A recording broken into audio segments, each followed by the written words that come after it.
came up and down accounts looking like lost and found. Thought about selling dope in pounds. DCs keep my feet on the ground. Low key OD on the counts. Enemies appoint me to drown. Can't keep all these around. Never thought they... Hey, happy Father's Day, everybody. Shout out to the dads. It is Father's Day, and this episode has dropped officially. I'm excited to bring you guys this conversation. Don't laugh. I'm excited to bring these guys this conversation. Let me introduce these guys as well as I know them, and then they can introduce themselves. When I first got to California, I met this really short guy named Larry. We hit it off very well. And he said, hey, man, you would love these other guys. They're randomly both named Jeff, and I've learned so much from both of them. And they are not only amazing fathers, amazing leaders in their community, speakers, and just a ball of fun. That sounds funny, right? Like a ball of fun. But I'm excited to bring you this conversation with these guys just because their kids are a lot older than mine, and I've learned so much just from how they lead not only their kids, their homes, their ministries, their businesses, and I'm grateful for them. And I'm excited to highlight them, and you get to hear from them, and whatever gems that I was able to take, now you get to have it as well.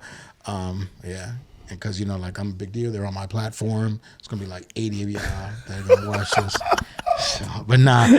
Let me introduce you guys. We got Jeff and Jeff.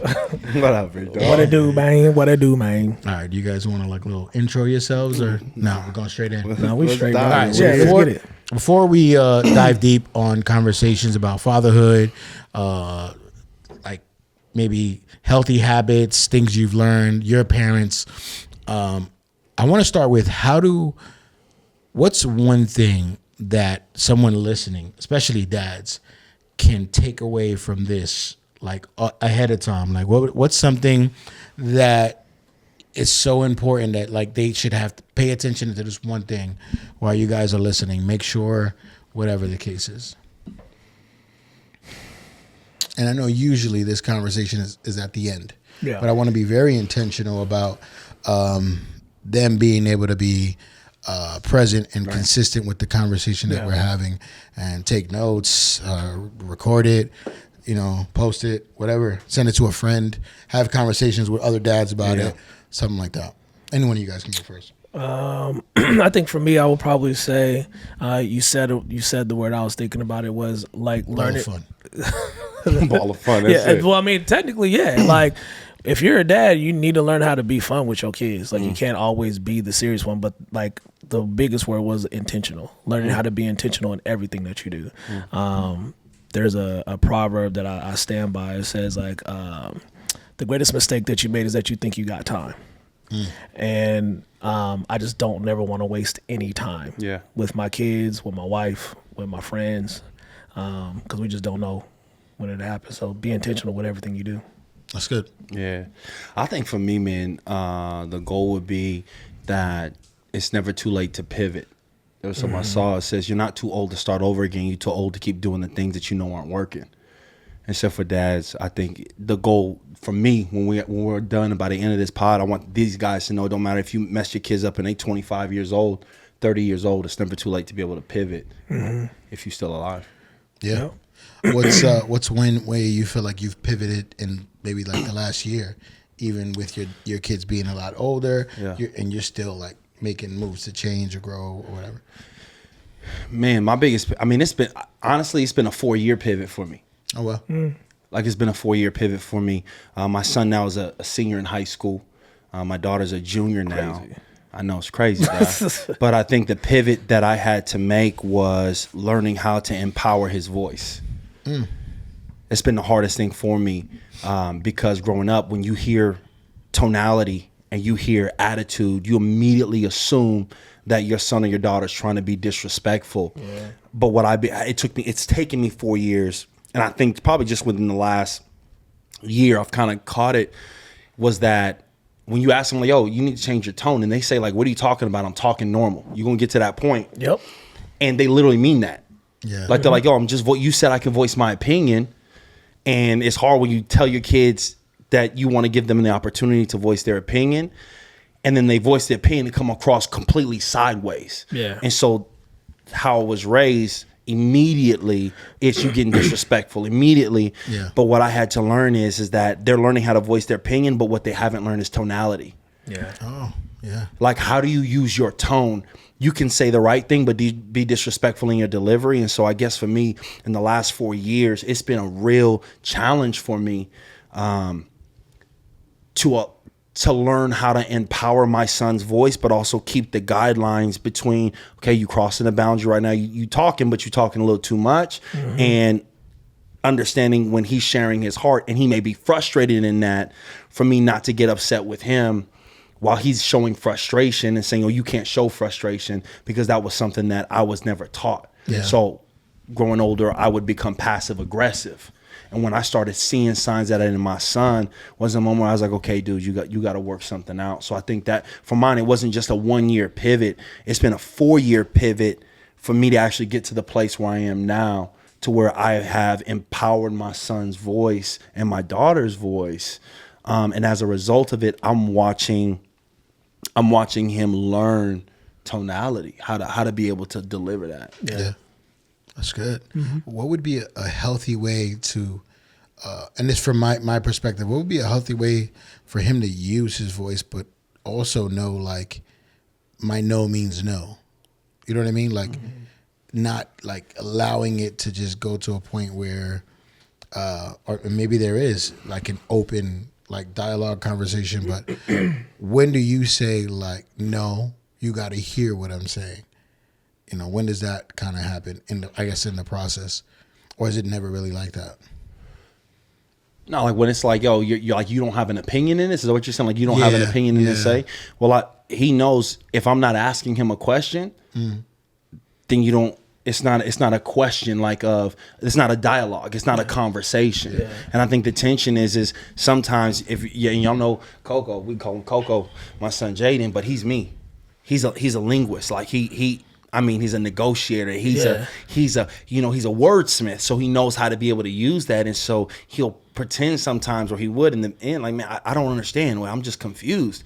And so he would use that word, I'm confused, to get the conversation out that I said we ain't discussing. Yeah. And so I had to get to a point, no, you're not confused. You heard it. You just don't like the answer you heard. Yeah. And so I think the difference between when does he know that it's a no or when it's a conversation is if I ask him a question about it, or he says, if I tell him, like, he's like, yo, Dad, can I go hang out at a friend's house?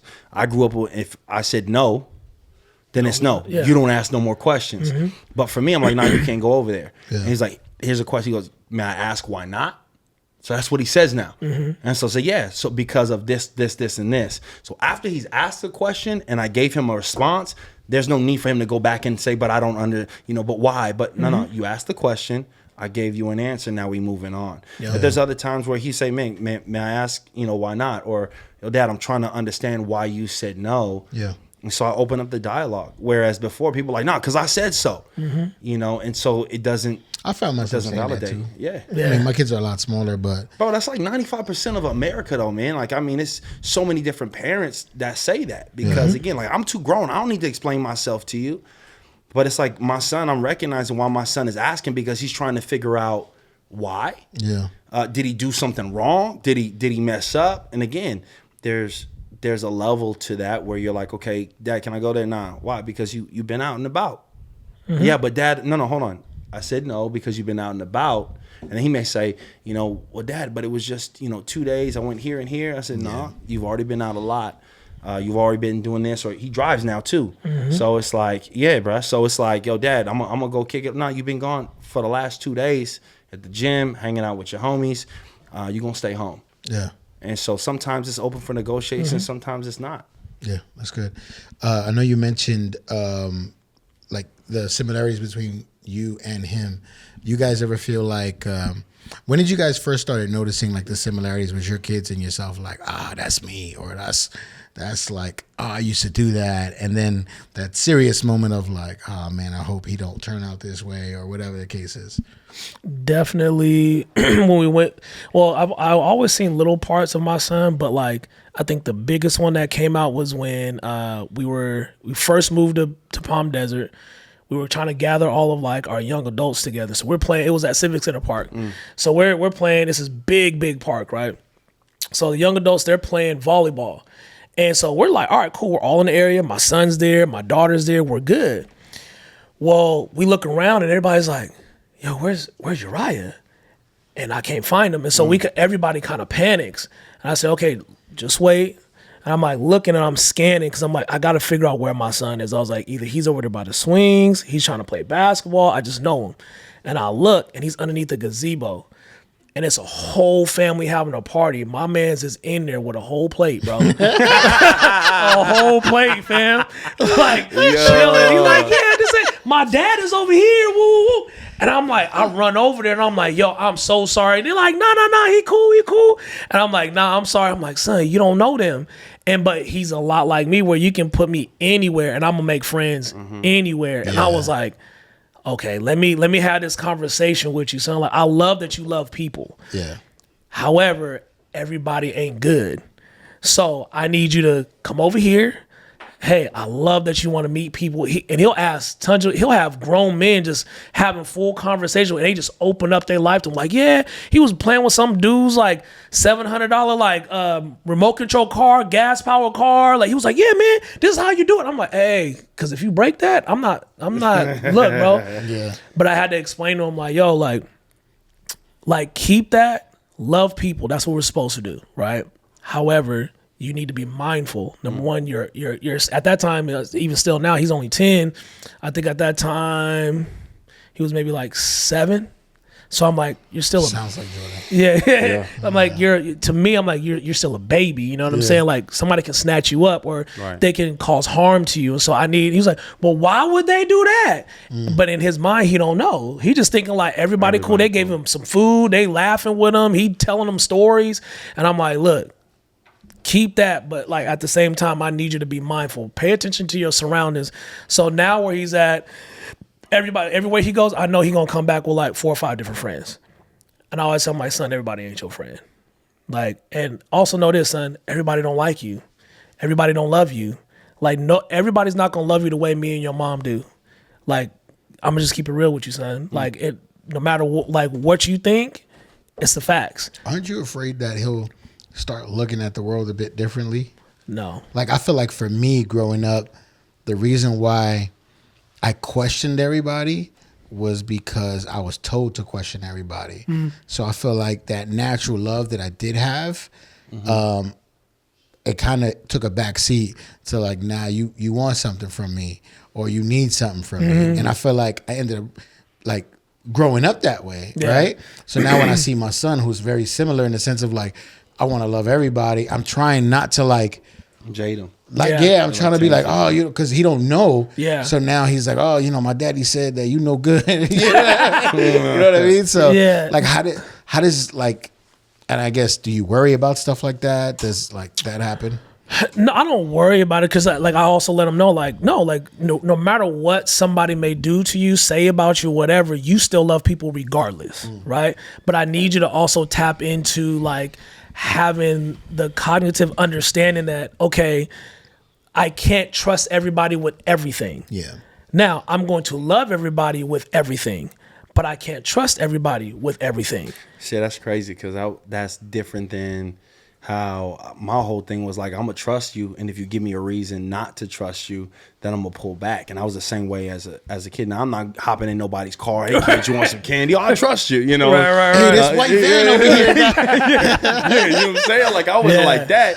But I mean, I think I was more open-hearted. But again, that was how my dad was very outgoing. Y'all know Pops. He's like me times 10. So he's very outgoing with everybody. Like, yo, what's going on? But I think he taught me to kind of, you look at people, you see the good in people, you see the best in people. And then when you start showing signs of doing shady stuff, you pull back. So I never really guard, hey, this person's going to be, and that's kind of a beef that I have with like parents who, and I guess this may be a little, I think I have tension, stuff like that, where parents, specifically black parents, start telling their kids like, yo, you got to look out for the white man because they're out to get you. And so you got to make sure they don't want you to win. So you immediately start your kid off with a skewed view of them feeling like they're already at a disadvantage. Instead of saying, they're going to be some people out there who may not like you succeeding or even just be like, oh, you're gonna have to go through challenges in your life, and you're gonna have to overcome those things. But instead of saying like, yo, because the color of your skin, you're already at a deficit, I feel like it sets our kids up for failure, or to see that. So if you always telling your kid, yo, be careful, not everybody, or everybody's out to get you, or not everybody is real, versus you saying like, yo, I get that you love like that. That's dope that you care for everybody, but I want you to use discernment. So let me teach you how to be discerning at a young age. And I think if parents taught their kids at younger ages how to be discerning and what to look for, I think it changed some stuff. Yeah, because even when I talked to him and he said, well, Daddy, like, has anybody ever hurt you before? And I said, oh, all the time. And he was like, what do you mean all the time? I was like, yeah, it happens all the time. And he was like, well, how come you still like love people? I said, because their character and integrity doesn't change my character and integrity. And he was like, have I ever met them? Absolutely. He was like, who? Now you're trying to know like who? And I'm like, nah. Because I know you my son. Like you walk around, he gonna start looking at the way like, be like, hey, what's going on? He was like, I know what you did. Hey, exactly, you will walk bro. right up to him like, why you do that to my dad? Like, you use that type of person. 100%, bro. Like he'll be like, why you do that to my dad? Why you say that? So I'm like, nah. Like it doesn't matter. It does not matter. So like we love people regardless. Like that's just it. But however, like I just need you to be mindful. If you ever see Daddy when we at a restaurant or whatever, like I look around, I pay attention. Like okay, like I need to know my surroundings. I do. Like I like it could be past trauma. I don't know. But see, now you're talking about something that we have that our kids don't have. Yeah. And that's the street smarts of it. All, right? Like, yeah, my kids are far from that.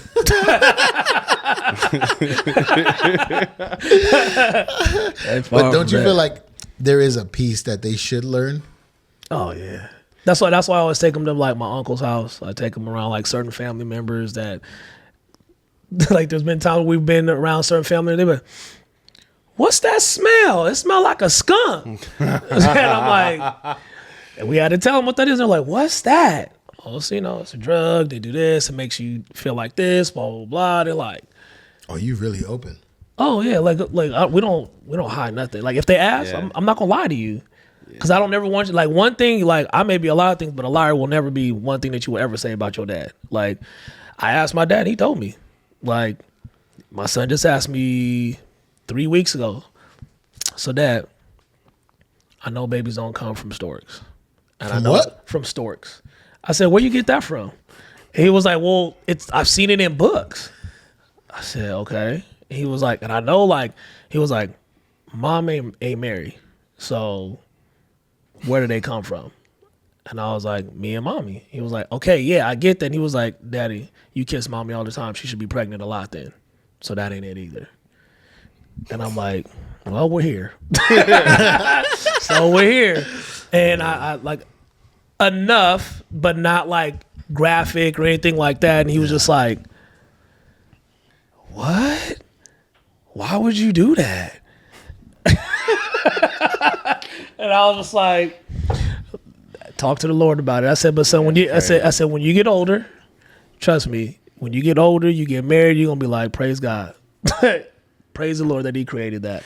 It's crazy. I feel like a lot of things as a father, because of the times that my kids were raised, I didn't get the chance to prepare for a lot of it because I was on the clock to try to get ahead of the narrative before my son had to learn it from all the other kids. Yeah. And so my son was in a Christian school and he was in the 6th grade, and you're hearing stuff, and I'm already seeing how these kids are doing things because of social media. And so I just knew. In the Christian school? Oh, bruh. What? That's the worst. Yeah, they worse. That's the worst, and bro. Somebody can get upset with me, but nah, they just as dicey. Whether they're public, nah, I wouldn't say they're worse, but they have their it's a stigma in some places. Yeah, not all places, but they just as dicey as the kids out in the world. Yeah, but I think I didn't get a chance to prepare myself because I started hearing language or so and so said this and that, and I'm like, whoa, and so I was at a place where I was like, oh shoot. he gonna hear about it. He gonna hear about sex. He gonna hear about all these things, but he's gonna hear it from the wrong context. Yeah. So I gotta hurry up and get ahead of it and control the narrative before it gets out of it. So I didn't get to plan the birds and the bees and I was like, yo, son, this is that. But I think that's something that I never hid from my kids because we were in ministry. I didn't want my kids to be so bubbled off from life that they're so protected that when they get tempted or when they get into the real world, they don't know how to deal with it and they just go bonkers because of it. So I always told my kids, they know about dad's past. They know about where I came from, what I did. I was straight.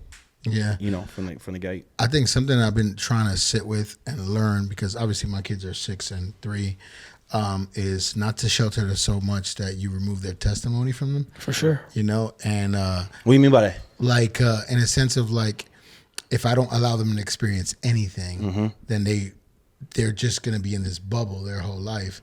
And we all have a testimony. They'll have a testimony as well. And if I keep trying to hold them to this bubble and this concept of nothing else outside of this circle exists, then I'm actually doing a disservice to my kids, Yeah. So when you guys say like how you are now having conversations, you're not ready or you weren't ready, and then how like you're trying to like instill certain things in your kids, was that like that for you guys and your dads? Well, Jay's story and my story are completely opposite. 100%. So my dad got saved when he was in the Marine Corps and he was younger. So all I knew growing up was Christianity. All I knew was my dad waking up in the morning, with his Bible open and things like that. And the thing about my dad that he did do was he said, if you got a question, just come and ask me. And then he would give a biblical answer. Yeah. That's how my dad, so Bible-wise, I'm really grateful for my dad because he instilled that love of the word in us early and always led with it. And he would bring the Bible to life. So let's go see what the word says. And that's how he would lead us. So when it came to those type of things, any questions like lust, dad, how come or how come my dad was really understanding and helping break that down? Junior, on your end, go ahead, you go find it. Bro, my dad was like tiptoeing on like Nation of Islam, like drinking, cussing a lot, very aggressive. I'm saying like if we having this right here, and boom, I knock it over, it's water. Man, use your hand for more than just a hat rack. What you doing, dude? Like, are you dumb? Like, come on, man, stop being so clumsy. Like there was no Bible, nothing. Like no. Like, I think I can think of maybe like 3 times of them going to church. Like, yeah, it was like Temple Missionary Baptist in San Bernardino. And then the only other time I would go to church was when I was like from 10 to about 12. And I would stay the summer with my grandmother and my grandfather in Fresno. That was the only time I would go to church. But it was like old hymns, Baptist church. I don't remember nothing. I just remember what it looked like. That's it. So growing up, it was like a lot of like all I knew was we work hard, we don't make excuses, we make adjustments, we're goal oriented, like hard work. That's why I tell anybody, I'm like, oh, you think you work hard? That's cute. Like I seen my mom and dad work hard. I seen them, like my mom work a job, go to school full time, have to drive 2 hours there, 2 hours back, all that stuff.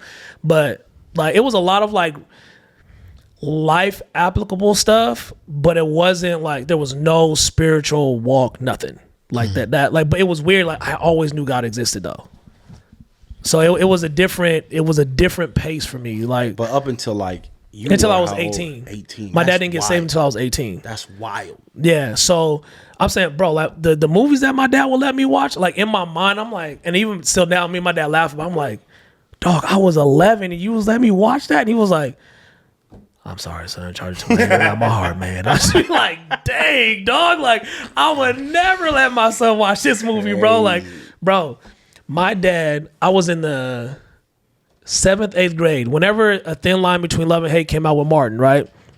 He said, I'm going to take you to the movies. I'm like, oh, cool. Me and my dad, we about to spend time. Cool. We go to see A Thin Line Between Love and Hate. Mind you, I'm in the 7th, 8th grade, fam, watching the full movie.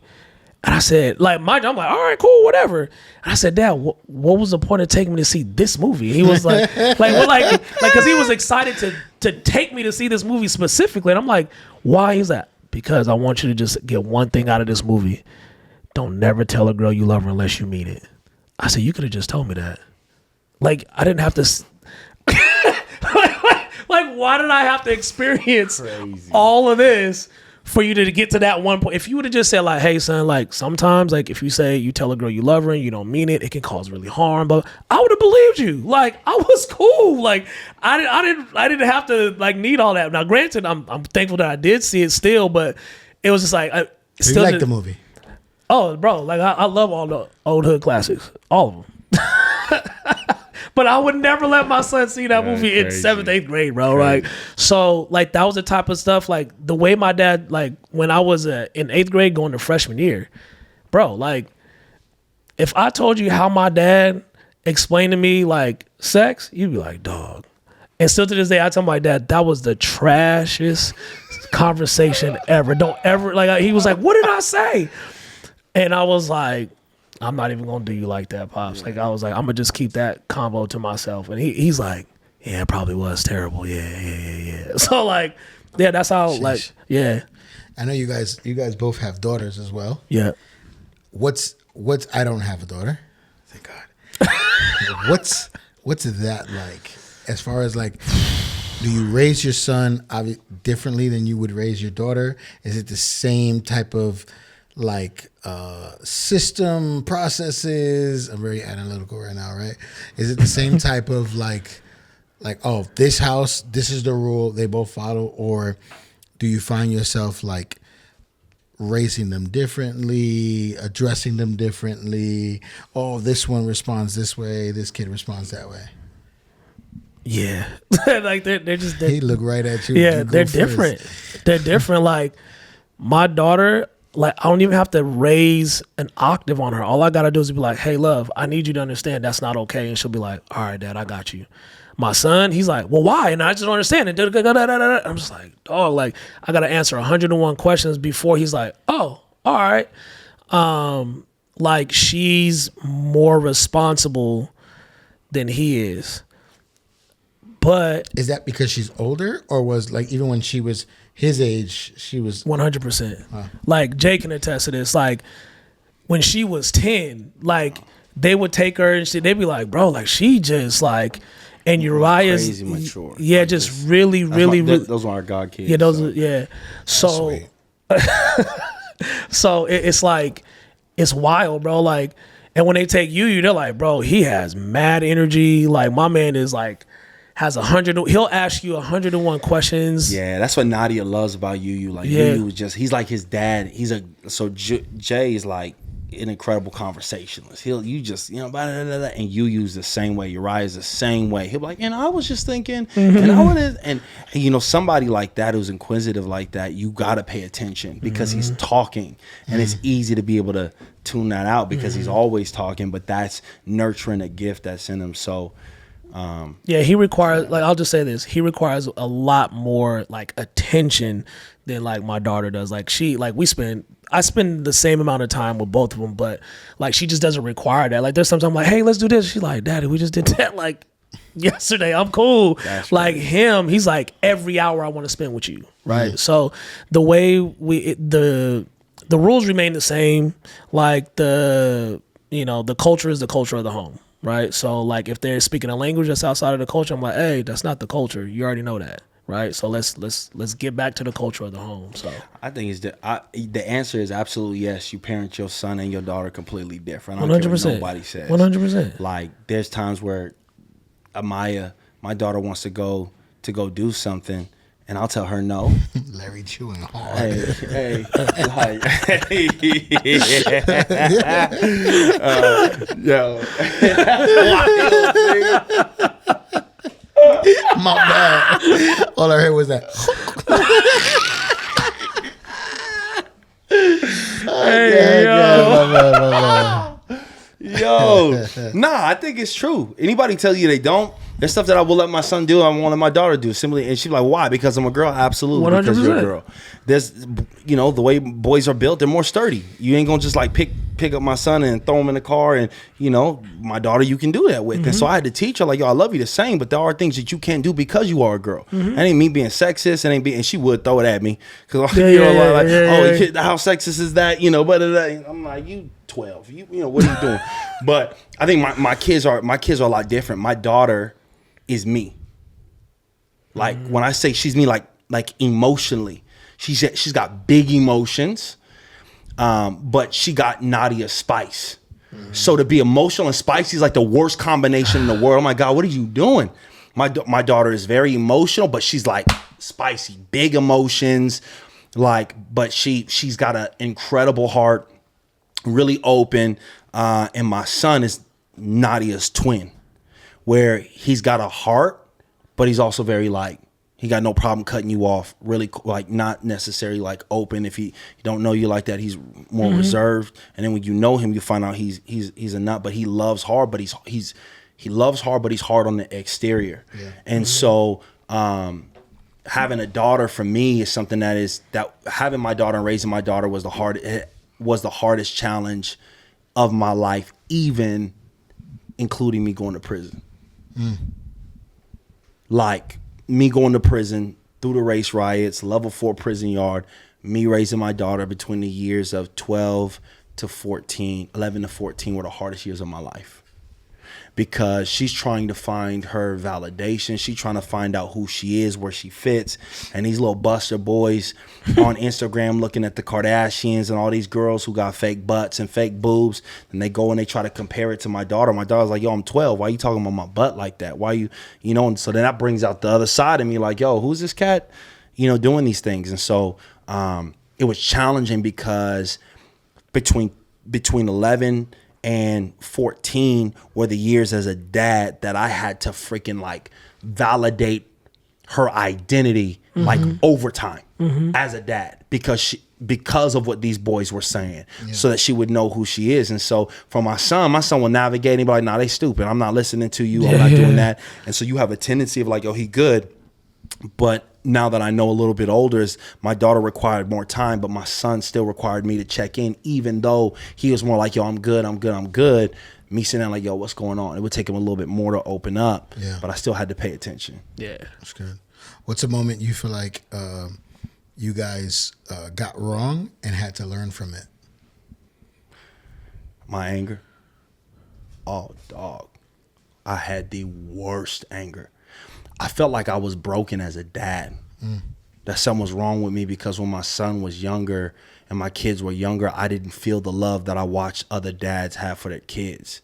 So I felt like something was wrong with me when I'm watching these dads like, oh, this is my boy, very crazy affectionate, but I felt like something was wrong with me because when my son would do something and disobey me, I would feel like it was an actual personal attack against me. Yeah. Oh, wow. And so I would bulk up on him. I would get all up in his face and would say it again. And I would use my body to posture myself to intimidate and create fear. And because it happened even more with my son, to where I was like, why am I, I felt rage. And I was trying to figure out where this came from. And I would use my body and all this stuff. And I think that it was all the way up until my son was 13, that I recognized that I had real serious anger issues, and I had to realize where is this coming from? And I'm sitting in my kitchen and I'm trying to figure out why I can't have a regular emotional conversation, why I can't regulate my emotions. And that was when I started thinking well, dang, it's because when I was younger, I was never taught how to deal with emotion. Yeah. It was if you felt something, shut up, don't say it, and you internalize. So when I felt something, I felt like it was an attack. But the hardest thing is because that's how my dad handled things. And that was when I began to realize yo, Jay, you got some serious issues, some daddy issues. And the worst part about it was that I was already a pastor. Worst part about it is that I could counsel and coach all these other people. And the worst part is I was kinder to somebody else's kid than my own kids. Wow. I was more patient, loving, and caring. And I felt like an a-hole because here I am, I'm gracious to everybody else's kid, but when my son says something or does something, like I'm 0 to 60 real quick. And it messed with my brain, it messed with my mind, and it caused a lot of friction between Nadia and I. And she would point it out like, yo, this isn't normal. Like I would glass over, not be that person, but in the rest of the world, I was this hero. And there was this quote that got me. That was like, yo, make sure that when you're on the stage and everybody's applauding for you, make sure that your family knows the same person they're applauding for. And they didn't. I was here's the dichotomy. Like I was loving and I was caring, but I was an a-hole at the same time. And that was my childhood. My dad was loving and caring, but he was an absolute a-hole at times. And so because of that, it created this weird dichotomy of what love was of a father. It created this confusion in me as a young man. And I was creating that same confusion in my son. Like, do I love my dad? Do I fear my dad? Am I supposed to love him right now? And so it was a hard line for me to walk, bro. Yeah. Yeah. My bad. Well, I know you want to answer. What made you? What was the turning point for you that you were like, okay, like this is it. Like I'm officially done being that way. And how did you? Like, was it therapy? Was it like just a conversation? One conversation? Was it like a cold turkey situation? 4 years ago, I was in the car. We were living in the desert, and I was just like, we were crushing it when we were pastoring and doing all this stuff, and I was having issues with Nadia when I were going back and forth about my parents wanting to come see the kids and certain things like that. And I remember I was having this moment. I was like having this internal battle, and we driving to go down to we were going down to go eat in downtown Palm Springs brunch, that colorful bunch, I forget what it's called. And we're driving like this, and all of a sudden I just go woof. Everything blacks out around me. Tears start falling down my eyes. My kids are calling my name, and I'm gripping this steering wheel, doing everything with my power to keep this car on the road. And I remember I got down to Palm Springs, put the car in park, took the keys off, threw it out the window, and I told Nadia and the kids, like, get out. Like, and I remember I just placed a call, and I was like, I called my pastor at the time, and I was like, I'm not healthy. My mind's not healthy. Like, I felt like I was going to lose it. And he asked me this one question. He was like, who you mad at? In like 20 years of pain to her. That mother. And I just started losing it.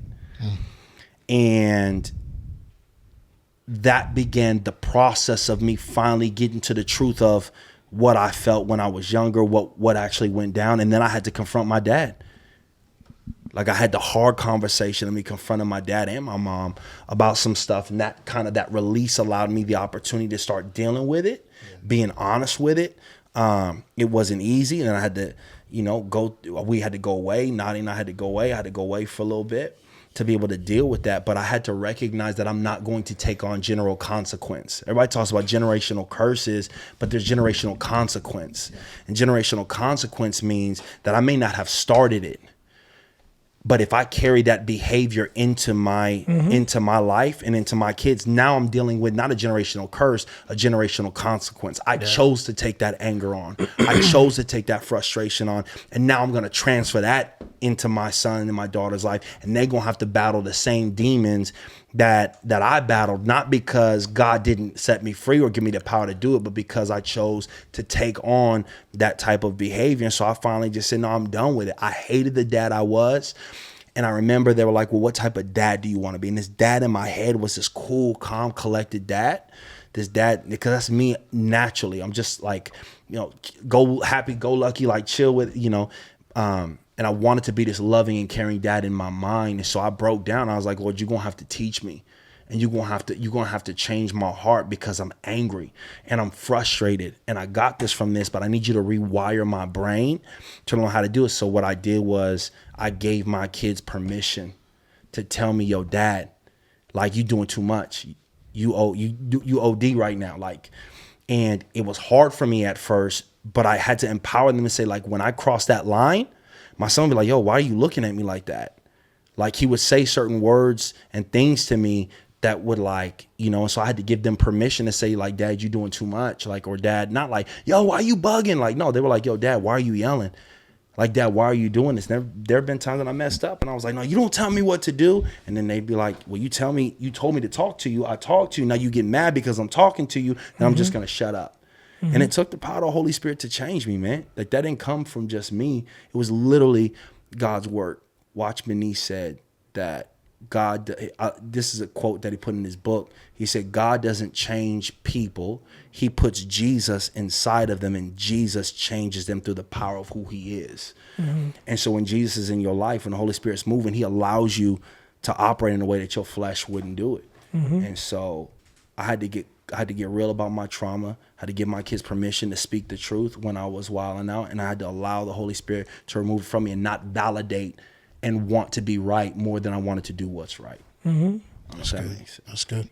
Yeah. I appreciate you sharing, for sure. Yeah, I would definitely say one of the biggest moments, it was actually like mine is not so, like, it was a little anger, but mine was just like, I just had zero patience, bro. Like, I wouldn't go off, I would shut down, right? So I'd be like, I'm out, bro. And they'd be like, where are you going? I'm like, I'm going to go to the gym. Like, I stonewall, right? So like that was, which is, I feel like even worse. Cause it's like, and my son said that, like, so I always ask my kids questions on the way to school, right? So like, what's your number one goal for today? What's one goal you gonna crush today? And then there was one day I had asked my daughter this. I said, and she was in the first grade. It was like right before 2020. So I asked her, I said, what's one thing that you hate that daddy does? And she said, when you get mad at us, you just stop talking. And I said, okay. And she goes, and it makes me feel like you don't like me. And I was like, but you know I love you though. And she was like, yeah, but I also want you to like me too, Daddy. And I was like, okay. I said, why do you think Daddy doesn't talk? She was like, because we've made you mad. And she was like, and so we don't know what to do when you're mad. So we just walk away. And so I was like, oh, I'm teaching them how to not be emotionally intelligent. And so I said, okay. I said, well, if you ever see Daddy not talking, I said, you can put your hand on my hand and just say, Daddy, can we talk? I said, I'll talk to you all day. And the second time, me and Uriah, we were like, he was doing something and I didn't snap, I didn't anything.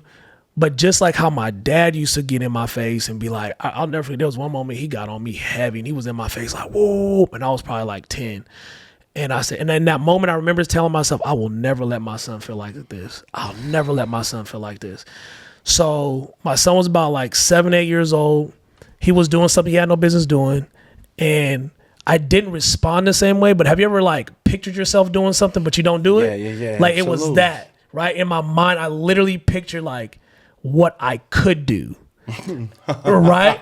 And I was like, how true is that, bro? And I said, why am I thinking like this? He's 8. And I was like, I don't like that. And so I was like, all right, I'm gonna call my counselor. So I called him. I said, hey man, like, when are you free? He was like, oh, I got this day, blah, blah, blah. Just go on site, boom. So I talked to him. I tell him, he goes, that's sin. And I was like, what? He said, yeah. He was like, that's not the fruit of the spirit. He's like, because that's not patient, that's not kind. And he was like, and the only reason why you don't see him why you didn't do it is because you see him as a baby. He was like, but can you control that if he was 16 and had a deep voice? Right. Could you control that if he was 20 and coming to visit from college? Could you still control that? He was like, I'm going to tell you can't. He said, because all you're doing is sin managing. That's all you're doing. He said, it's not killed yet. And I was like, oh, shoot. He was like, yeah, you're just managing your impatience. You're just managing your anger. He said, you can't manage that. You have to kill it. And so when he said that, it shook me because I was like, dang, like, yeah. Because I see him as a baby right now. But as he gets older, and even now, his voice is already kind of starting to change and stuff. And so, like, I had to go really deep into that conversation. And so whenever he asks a question, I'm like, all right, son. Like, and if I feel like I'm getting impatient, I say, hey, son, can I have like just 3 minutes really quick? Yeah, Dad, do what you got to do. Have my little 3 minutes, and I go back and I revisit. Like, all right, son, like, what was it that you were trying to tell me? So it was that, like, I think, like, my kids have revealed a lot of unhealed wounds that even still today, where I'm like, yep, got to deal with that. And even my wife, she'll tell me, like, she'll be like, hey, man, you've been running.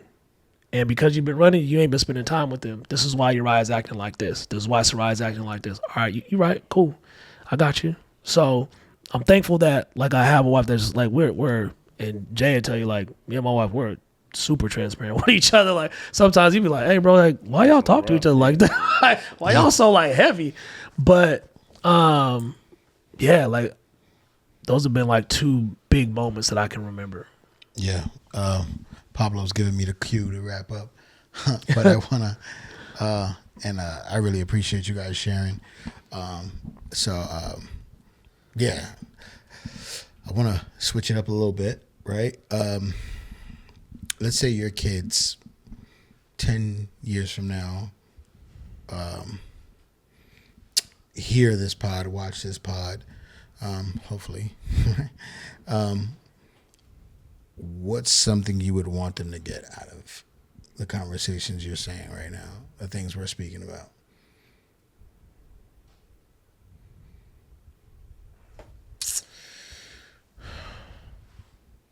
I think I would want my son and my daughter to know that their dad is always, I know the word sounds trivial, but I'm just going to say it.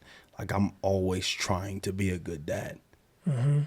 Like, I'm always, it's always on my mind that if I'm off, I'm always like, man, how can I be self-correcting? And so I'm never too prideful to say I'm sorry and I'm still learning. Because even when they're 10 years from now, my son will be 27. Yeah. 10 years from now, my daughter will be 26. And guess what?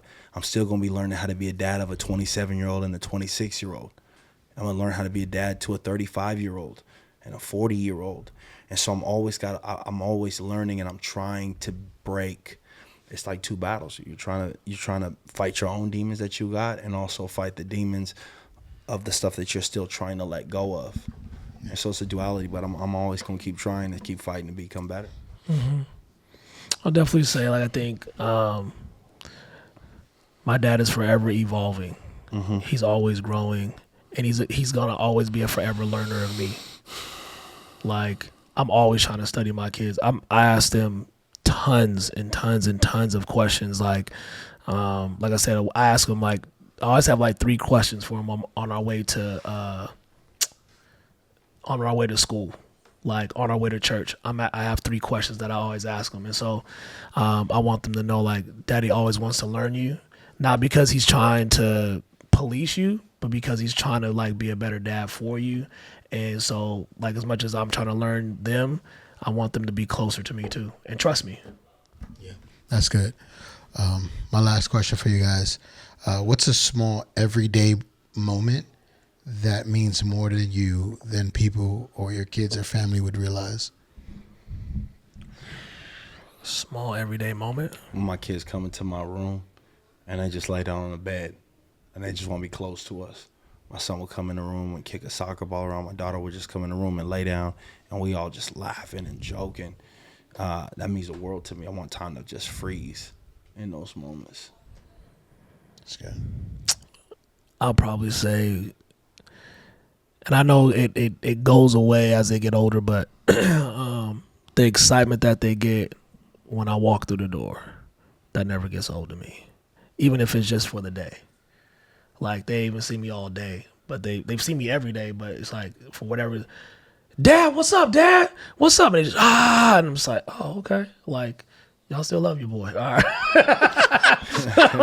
Hey, you know what I'm saying? still doing all right. Yeah, so saying there's a chance. Yeah. That's good. That's good. That's good. Well, look, man, thank you guys for doing this. You guys are extremely busy. I just appreciate your openness, your vulnerability. You guys are great. I appreciate you guys. Those who are watching, let me challenge you. Let me challenge you to have conversations with other dads that are your friends. Have conversations with your partner. Have conversations with your kids. There was a lot of gems dropped today, and would love to, write in the comments, send me a DM, send them a DM if you want to talk. But let me know what you took from it. Let me know what conversations. If you want to answer some of these questions as well, I would love to hear your answers. We really appreciate you guys. Till next time. Peace. Never thought they was counting me out. I've been checking the boxes, living off sorted dreams and losses, memories.